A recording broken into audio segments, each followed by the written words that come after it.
Hi friends, welcome back to Jonas creative hub. ഇന്ന് നമ്മൾ ചെയ്യാൻ പോകുന്ന ഒരു സാൽമൺ ഫിഷ് കറിയാണ്. അപ്പം നമുക്ക് അതെങ്ങനെയാണ് ചെയ്യുന്നതെന്ന് നോക്കാം. നമുക്ക് സാൽമൺ കറിക്ക് വേണ്ടി ആദ്യം പൊടികൾ ഡ്രൈ റോസ്റ്റ് ചെയ്തെടുക്കാം. ഇതിലേക്ക് കാശ്മീരി മുളക് പൊടി 3 ടേബിൾ സ്പൂൺ, മഞ്ഞൾപ്പൊടി 1/4 ടീസ്പൂൺ, കുരുമുളക് പൊടി 1/4 ടീസ്പൂൺ, ഉലുവാപ്പൊടി 1/4 ടീസ്പൂൺ. ഇനി നമുക്കിതൊരു 1 to 2 മിനിറ്റ്സ് നന്നായിട്ട് ഇളക്കി കൊടുത്ത് ഡ്രൈ റോസ്റ്റ് ചെയ്യാം. ഇപ്പോൾ ഈ പൊടിയൊക്കെ ചൂടായിട്ടുണ്ട്. ഇനി നമുക്ക് ഫ്ലെയിം ഓഫ് ചെയ്യാം. ഇനി നമുക്ക് ഉടനെ തന്നെ ഈ പാത്രത്തിൽ നിന്ന് ഈ പൊടി മാറ്റി കൊടുക്കാം. അല്ല, ഈ പാത്രത്തിൽ തന്നെ വെക്കുകയാണെന്നുണ്ടെങ്കിൽ നമ്മൾ ഒരു 2-3 മിനിറ്റ് ഇത് ഇളക്കി കൊടുക്കണം. ഈ പാത്രത്തിൻ്റെ ചൂടുകൊണ്ട് അല്ലെങ്കിൽ ഇത് കരിഞ്ഞു പോകാൻ ചാൻസ് ഉണ്ട്. അപ്പോൾ നമുക്കിത് മറ്റൊരു പാത്രത്തിലേക്ക് മാറ്റാം. ഇനി നമുക്ക് അരപ്പ് റെഡിയാക്കാം. അതിനായിട്ട് ടൊമാറ്റോ 1.5 ആണ് ഞാനിവിടെ എടുത്തിരിക്കുന്നത്. ഇനി നമുക്കിതിലേക്ക് 1 ഇഞ്ച് നീളമുള്ള ഇഞ്ചി ഇട്ട് കൊടുക്കാം. വെളുത്തുള്ളി 2 എണ്ണം, ഒരു ചുമന്നുള്ളി. ഇനി നമുക്കിതിലേക്ക് മൂപ്പിച്ച് വെച്ചിരുന്ന മസാല കൂടി ഇട്ട് കൊടുക്കാം. ഇനി നമുക്കിത് അരച്ചെടുക്കാം. നമ്മളിപ്പോൾ ഇത് അരച്ചെടുത്തിട്ടുണ്ട്. നമ്മളിതിലേക്ക് ഒരു തുള്ളി പോലും വെള്ളം ഒഴിച്ചിട്ടില്ല. നമുക്ക് മീൻകറി വെക്കാനായിട്ട് ഒരു ചട്ടി തീയിലേക്ക് വെച്ച് കൊടുക്കുക. ചട്ടി ചൂടായി കഴിയുമ്പോൾ നമുക്കിതിലേക്ക് എണ്ണ ഒഴിച്ചു കൊടുക്കാം.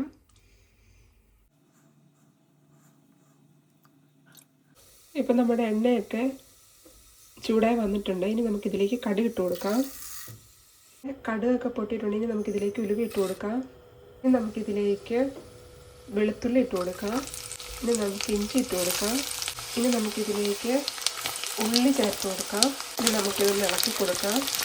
ഇനി നമുക്കിതിലേക്ക് പച്ചമുളക് ചേർത്ത് കൊടുക്കാം. ഇനി നമുക്കിതിലേക്ക് കരിയാപ്പില ഇട്ട് കൊടുക്കാം. നമ്മളിപ്പോൾ കരിയാപ്പില ഇട്ട് കൊടുത്തിട്ടുണ്ട്. ഇനി നമുക്ക് ഈ ഉള്ളിയൊക്കെ നന്നായിട്ടൊന്ന് മൂപ്പിച്ചെടുക്കാം.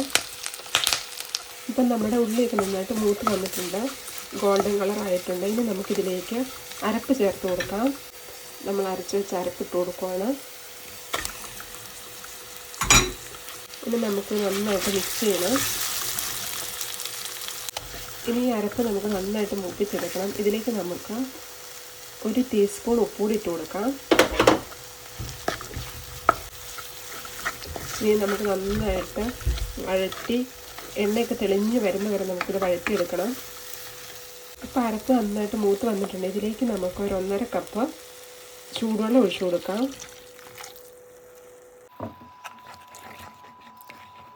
ഇനി നമുക്കിതിലേക്ക് ഒരു 4 കഷ്ണം പുളി ഇട്ട് കൊടുക്കാം. ഇനി നമുക്ക് നന്നായിട്ടൊന്ന് മിക്സ് ചെയ്യാം.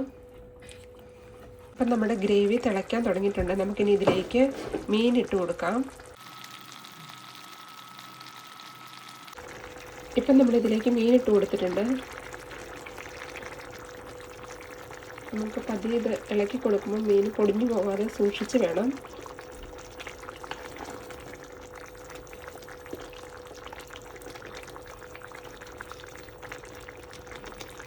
ഇനി നമുക്ക് കവർ ചെയ്ത് വെച്ച് വേവിക്കാം. ഇപ്പം ഇതൊരു 5 മിനിറ്റ് ആയിട്ടുണ്ട്. ഇനി നമുക്ക് ഈ ചട്ടി ഒന്ന് ചുറ്റിച്ചു കൊടുക്കാം.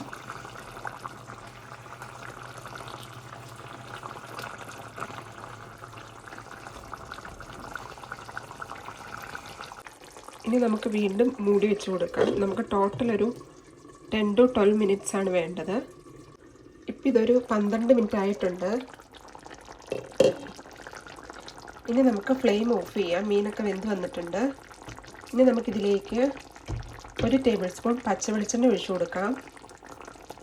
നമ്മൾ ഫ്ലെയിം ഓഫ് ചെയ്തെങ്കിലും ഇതിന് നല്ല ചൂടുണ്ട്. ഈ ചൂടിൽ കിടന്നായിക്കോളും. ഇനി നമുക്കിതിലേക്ക് കുറച്ച് കരിയാപ്പില കൂടി ഇട്ട് കൊടുക്കാം. ഇനി നമുക്കിത് വീണ്ടും മൂടി വെച്ച് ഒരു 5 മിനിറ്റിന് ശേഷം ഓപ്പൺ ചെയ്യാം. ഇപ്പം നമ്മൾ ഫ്ലെയിം ഓഫ് ചെയ്ത് വെച്ച് ഒരു 5 മിനിറ്റ് കൂടെ ആയിട്ടുണ്ട്. ഇപ്പം നമ്മുടെ എണ്ണയൊക്കെ മെൽറ്റ് ആയിട്ടുണ്ട്. നമ്മുടെ ഫിഷ് കറി ഇവിടെ റെഡി ആയിട്ടുണ്ട്. നിങ്ങളെല്ലാവരും ഇത് വീട്ടിൽ ട്രൈ ചെയ്ത് നോക്കുക. എന്നിട്ട് നിങ്ങളുടെ ഫീഡ്ബാക്ക് കമൻറ്റ് ചെയ്യുക.